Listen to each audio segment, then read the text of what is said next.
tentang perbandingan konstitusi. Nah, perbandingan konstitusi negara Indonesia dengan negara lain.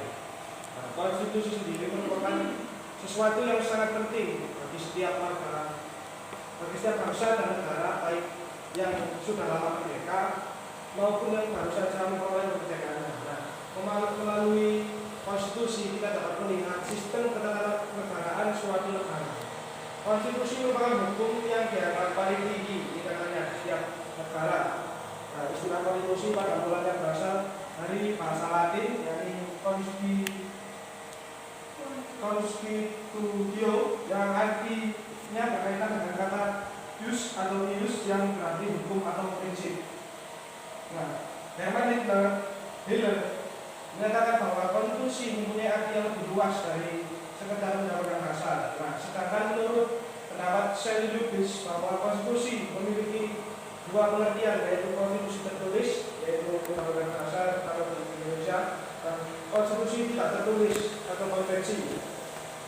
Nah, bentuk konstitusi itu sebetulnya tidak ada keharusan khusus, yaitu harus tertulis atau tidak tertulis. Nah, bagi negara yang menggunakan konstitusi tidak tertulis seperti Inggris dan Kanada, itu tetap dianggap memiliki konstitusi dan menggunakan konstitusi. Nah, pembedaan konstitusi tertulis dengan konstitusi tidak tertulis itu tidak mutlak benar.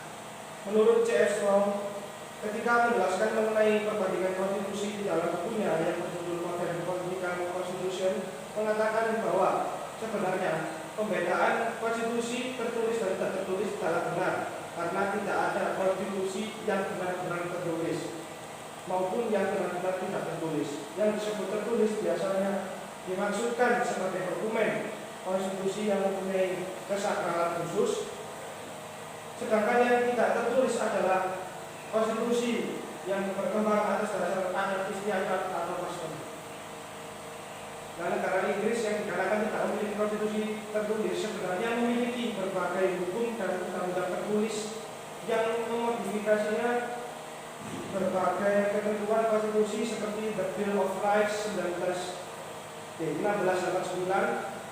dan sebaliknya Amerika Serikat yang dikatakan sebagai negara paling lengkap konstitusi tertulisnya ternyata juga memiliki konstitusi tidak tertulis, karena di sana telah tumbuh dan berkembang konvensi tidak tertulis, dilakukan perbandingan tidak tertulis tanpa adanya amandemen yang sebenarnya atas konstitusi itu sendiri. Nah, di Indonesia sendiri dalam makanya melakukan perbandingan konstitusi dari segi mata konstitusi ketiga negara tersebut. Nah, pertama perbandingan konstitusi negara Indonesia dan negara Amerika Serikat. Nah, konstitusi Indonesia dan Amerika Serikat ini memiliki beberapa persamaan, termasuk pemisahan kekuasaan antara eksekutif, legislatif, dan yudikatif. Nah, kalau sistem pemerintahan Amerika Serikat itu sebuah negara serikat atau federal berbentuk republik. Yang inti kebalannya yaitu di Washington DC yang mempunyai 50 negara bagian. Bahkan sistem pemerintahannya yang dianut yaitu sistem pemerintahan presidensial. Nah, presiden Amerika adalah kepala negara sekaligus sebagai kepala pemerintahan. Nah, terdapat pemerintahan kekuasaan yang jelas antara legislatif, eksekutif, dan yudikatif, yang dinamakan separation of power theory, yang berasal dari ajaran Trias Politika yang membedakan kekuasaan dalam suatu negara dipisahkan menjadi 3 cabang kekuasaan, sama seperti yang ada di Indonesia, yaitu eksekutif, yaitu kekuasaan yang melaksanakan undang-undang, kemudian legislatif, kekuasaan yang menyusun atau membuat undang-undang, dan yudikatif, yaitu kekuasaan yang mengawasi dan pelaksanaan undang-undang dan memberikan sanksi bagi pelanggar undang-undang. Nah, kesamaan yang lain dari kedua konstitusi negara Indonesia dan Amerika itu juga menjamin hak asasi manusia, kebebasan berpendapat, dan kebebasan beragama. Kemudian konstitusi negara Indonesia dengan negara Inggris. Nah, konstitusi negara Indonesia dan negara Inggris adalah konstitusi yang berbeda. Indonesia memiliki konstitusi tertulis, sedangkan Inggris memiliki konstitusi tidak tertulis. Konstitusi di Inggris tidak tertulis namun tersebar dalam bentuk berbagai hukum, peraturan, dan konvensi sistem pemerintahan Inggris. Nah, pemerintahan Inggris sendiri dijalankan oleh Perdana Menteri sebagai kepala pemerintahan dan dibantu para menteri. Ratu dan Raja Inggris adalah kepala negara yang berfungsi sebagai simbol kenegaraan, simbol kedaulatan, keagungan, dan persatuan negara. Nah, parlemen atau Dewan Perwakilan terdiri dari dua ruang, yaitu di Kamera, yakni House of Commons dan House of Lords. House of Commons atau disebut juga Majelis Rendah adalah badan perwakilan rakyat yang anggotanya dipilih oleh rakyat di antara calon-calon partai politik. Nah, House of Lords atau Majelis Tinggi adalah perwakilan yang berisi para bangsawan dengan berdasarkan warisan. House of Lords memiliki kekuasaan yang lebih besar daripada House of Lords. Inggris menetapkan parliamentary sovereignty, yang artinya kekuasaan yang sangat besar pada diri parlemen. Jadi apa kekuasaan atau raja di Inggris itu hanya sebagai simbol kenegaraan saja, tetapi dalam pemerintahannya itu tetap dipegang oleh parlemen. Nah, kemudian Inggris juga mengadakan konvensi berbentuk hukum. Sementara Indonesia memiliki dokumen tertulis yang memiliki prinsip-prinsip konstitusi. Nah, beberapa contoh konvensi dan praktik hukum yang berperan penting dalam sistem konstitusional Inggris yaitu meliputi satu, kedaulatan parlemen. Nah, Inggris dikenal dengan prinsip kedaulatan parlemen yang mengakui bahwa parlemen memiliki kekuasaan tertinggi untuk membuat, mengubah, atau menghapus undang-undang. Yang kedua, sistem monarki konstitusional. Meskipun ratu dan raja adalah kepala negara, tapi kekuasaannya dibatasi oleh konvensi dan hukum tertentu. Sementara sebagai besar kekuasaan politik dipegang oleh parlemen dan perdana menteri. Nah, kalau dibandingkan di Indonesia, sementara Indonesia sendiri memiliki konstitusi tertulis yang sangat rinci mengenai prinsip-prinsip konstitusi dalam bentuk Undang-Undang 1945. Kemudian yang selanjutnya ada konstitusi Indonesia dan konstitusi negara Jerman. Nah, konstitusi Indonesia dan konstitusi Jerman atau Undang-Undang Dasar Jerman yaitu mengakui ini persamaan tadi pentingnya supremasi hukum dan perlindungan hak asasi manusia. Nah, di konstitusi Indonesia sendiri yang disebut 45 dan konstitusi Jerman yang dikenal dengan sebutan Grundgesetz atau Undang-Undang Dasar Jerman ini keduanya mengakui pentingnya supremasi hukum dan perlindungan hak asasi manusia meskipun kedua negara tersebut memiliki perbedaan budaya, sejarah, dan struktur yang berbeda. Nah, keduanya itu merupakan prinsip-prinsip dasar dalam hal ini yaitu konstitusi Indonesia. Pertama, supremasi hukum. Konstitusi Indonesia menetapkan bahwa negara Indonesia adalah negara hukum, yaitu pasal 1 ayat 3. Kemudian yang kedua, perlindungan hak asasi manusia.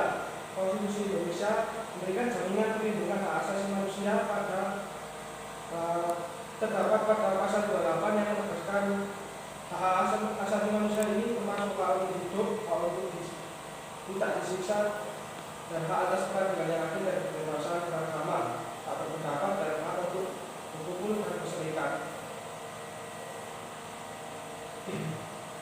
Kemudian ini persamaannya dengan konstitusi Jerman atau Grundgesetz.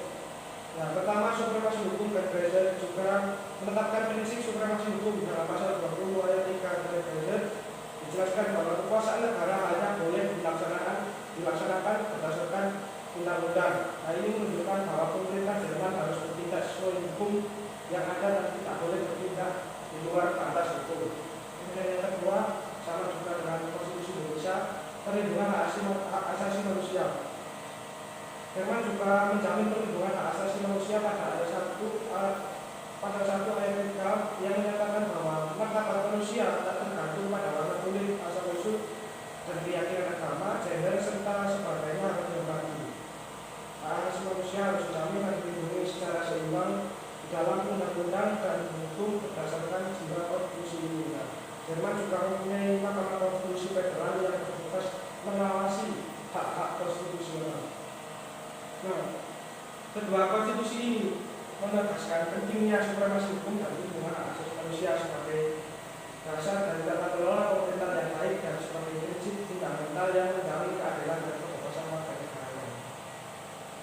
Jadi ada lagi persamaan antara konstitusi Indonesia dan Jerman, yaitu pembagian kekuasaan yang jelas dari prinsip check and balance. Nah, kalau di UUD 45 yaitu pembagian kekuasaan. UUD 45 ini mengatur pembagian kekuasaan antara tiga cabang, yaitu eksekutif, legislatif, dan yudikatif. Kemudian check and balance. Prinsip check and balance diatur dalam UUD 45 misalnya pasal 6 menegaskan bahwa kekuasaan pemerintah menurut Undang-Undang Dasar ini adalah dilaksanakan berdasarkan sistem demokrasi konstitusional yang berdasarkan atas asas ketuhanan yang Maha Esa, kemanusiaan yang adil dan beradab, serta Indonesia dan rakyat yang dilindungi oleh kebijaksanaan dan cara perwakilan. Nah, selain itu terdapat juga pasal 24C yang mengatur mekanisme check and balance antara Presiden, DPR, dan DPR, serta pasal 24D yang mengatur hubungan antara Presiden dan lembaga negara lain. Kemudian persamaannya dengan konstitusi Jerman, yaitu sama. Jerman juga mempunyai berbagai kekuasaan dan menetapkan kekuasaan sama tiga yang mirip Indonesia, yaitu eksekutif, legislatif, dan yudikatif. Pasal 20 ayat 2 Grun Geser menjelaskan bahwa semua kekuasaan negara berasal dari rakyat. Kekuasaan negara dilaksanakan oleh lembaga-lembaga yang ditetapkan oleh Geser. Jerman juga memiliki pemerintahan federal yang terdiri dari Bundestag, yaitu Parlemen Federal, Bundesrat atau Dewan Federal, dan Mahkamah Konstitusi Federal. Nah, untuk check and balance, prinsip yang dilakukan Jerman itu oleh struktur pemerintahan federal yang terdiri dari beberapa lembaga independen, misalnya Konstitusi Federal, yang Mahkamah Konstitusi Federal yang berperan dalam memastikan bahwa hukum yang dibuat oleh legislatif tidak bertentangan dengan konstitusi. Selain itu, sistem parlemen Jerman dengan dua kamar, yaitu Bundestag dan Bundesrat, juga sebagai mekanisme check and balance untuk memastikan keseimbangan kekuasaan pusat pemerintahan negara bagian. Nah, jadi itu persamaan dari konstitusi Indonesia dan konstitusi Jerman. Nah, kemudian kesamaan dan perbedaan dalam prinsip-prinsip konstitusi. Konstitusi di berbagai negara sering memiliki kesamaan dan prinsip dasar yang mereka anut memiliki, meskipun terdapat perbedaan dalam detail dan implementasi dari prinsip tersebut. Tetapi berikut adalah beberapa kesamaan dan perbedaan umum antara dalam prinsip konstitusi. Kesamaan dalam prinsip konstitusi yaitu pemisahan kekuasaan, supremasi hukum, dan perlindungan hak asasi manusia. Ini antara Jerman dan Indonesia ya. Kemudian perbedaannya yaitu dalam sistem pemerintahan, landasan budaya dan sejarah, pengaturan terhadap agama, dan sistem hukum. Kemudian kesamaan dalam prinsip konstitusi. Banyak konstitusi termasuk Indonesia menggunakan atau menegaskan prinsip demokrasi, supremasi hukum, dan kedaulatan rakyat.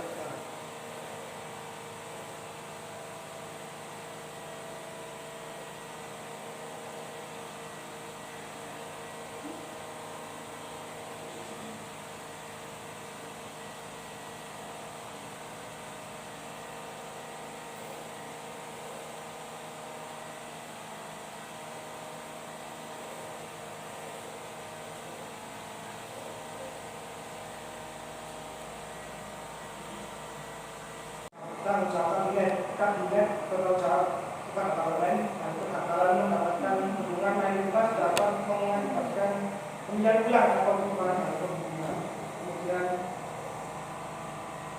yang presidensi itu kepala negara dan kepala pemerintahan itu sama, jadi satu. Nah, yang eksekutifnya itu terpisah dari legislatif. Nah, eksekutifnya yaitu presiden dan kabinet, dan legislatif itu parlemen. Kemudian pemilihannya juga terpisah antara presiden dan legislatif, dan biasanya pada presidensi ini jabatannya memiliki batas waktu tertentu, termasuk seperti di Indonesia yaitu menggunakan presidensi. Kemudian ada lagi yaitu pengaturan pemerintahan pusat dan daerah. Nah, yang pertama ini ada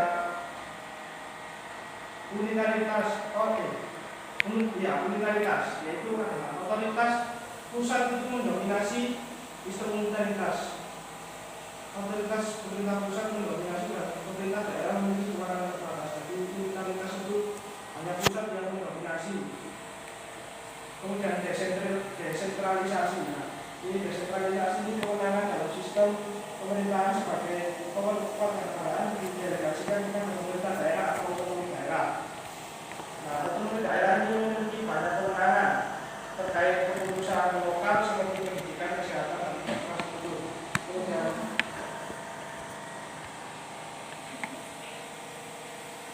nilai-nilai budaya dan selanjutnya nilai budaya dan sejarah suatu negara itu dapat meningkatkan perbedaan dalam konstitusi. Nah, yang pertama pengaruh budaya, sistem hukum. Nah, ini ada common of law dan civil law. Nah, negara dengan tradisi hukum common law seperti Inggris, Amerika memiliki pendekatan yang berbeda dalam interpretasi hukum dibanding negara-negara berbasis hukum seperti civil law, yaitu seperti Prancis dan Jerman. Oke, sedikit tambahan ya terkait dengan konstitusi perbandingan. Memang konstitusi itu adalah sebuah bentuk kesepakatan sebuah masyarakat sehingga sepakat menjadikan sebuah negara itu seperti apa. Tapi memang kalau kita bicara secara teori ada sistem-sistem yang berkembang di berbagai macam negara.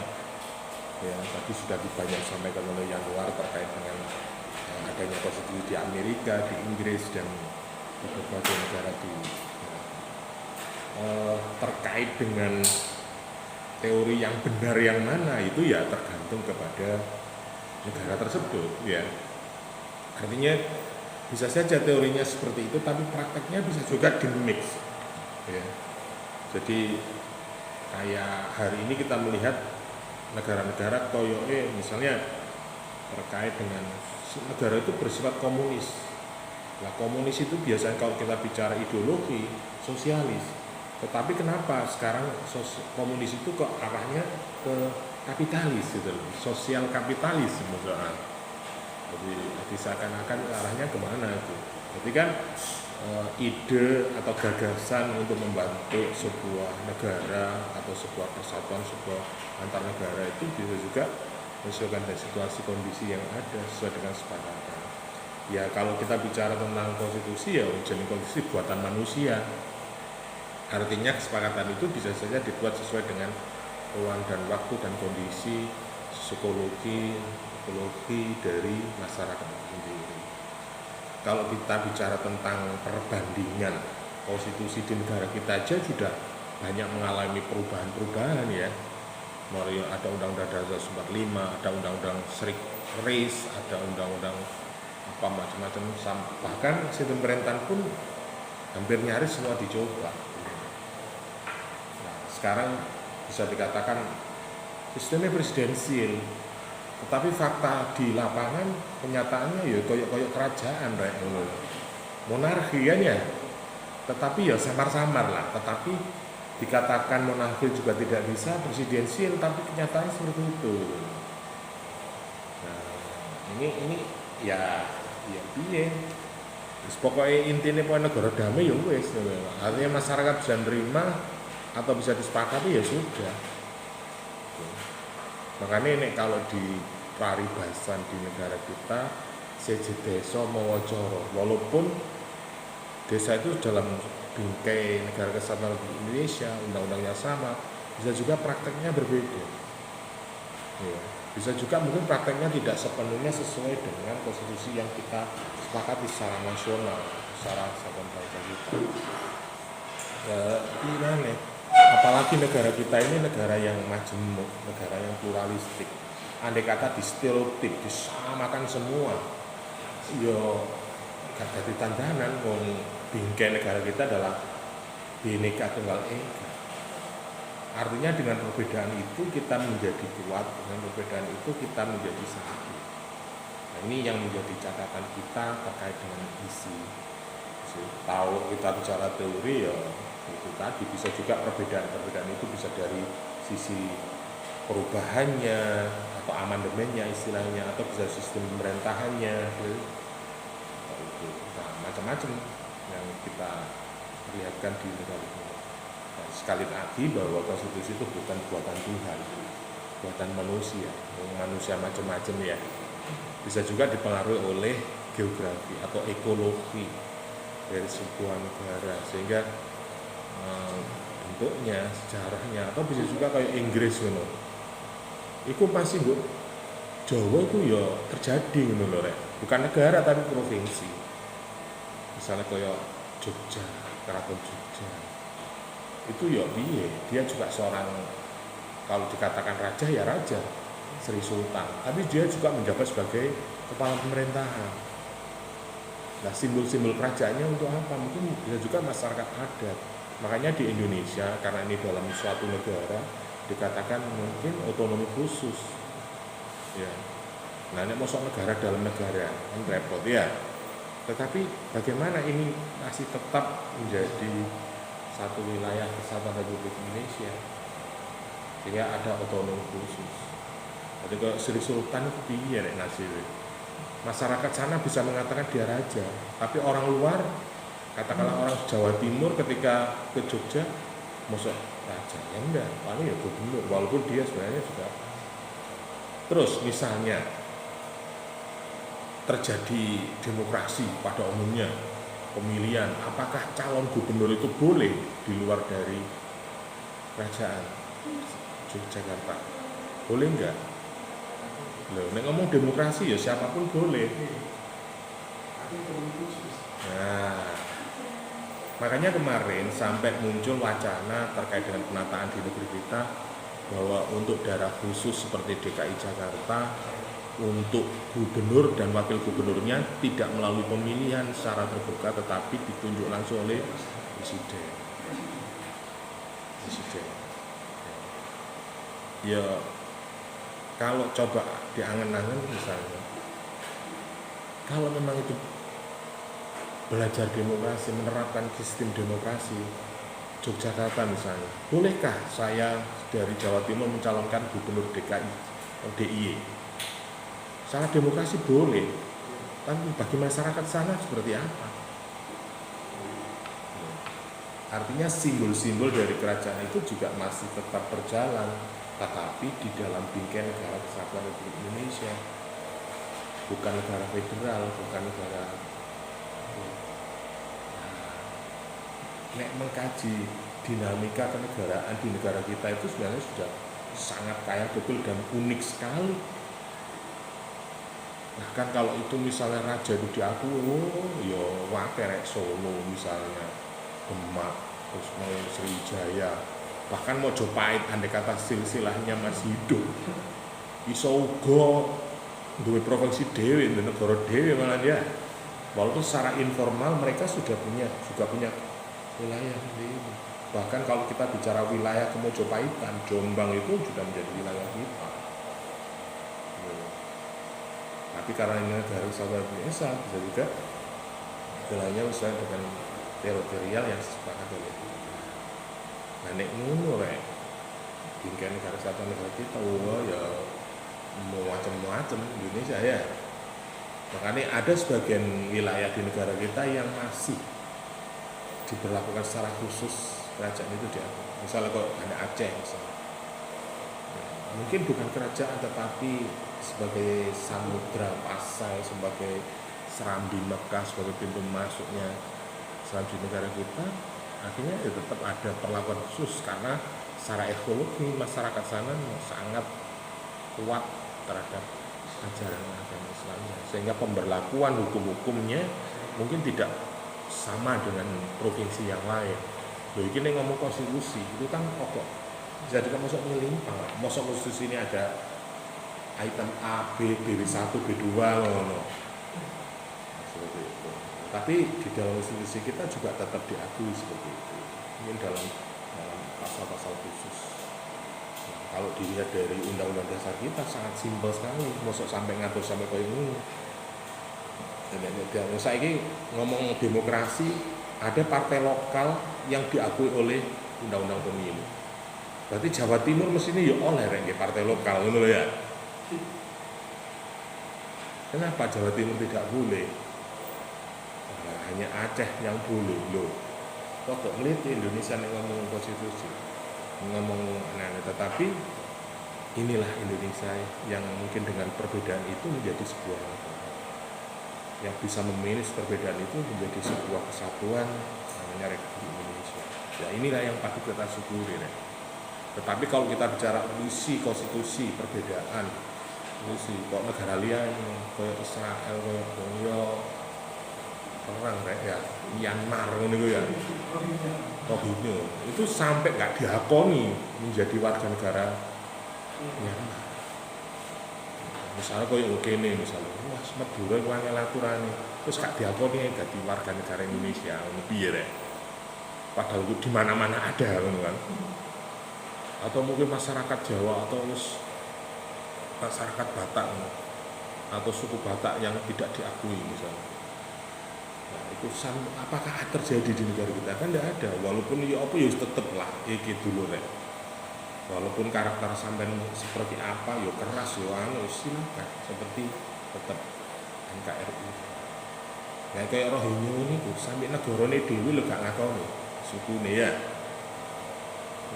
Padahal katanya Muslim, lho, iya rek.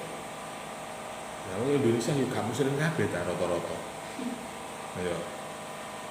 Ono garis radikal oman non Muslim, gak ono kan?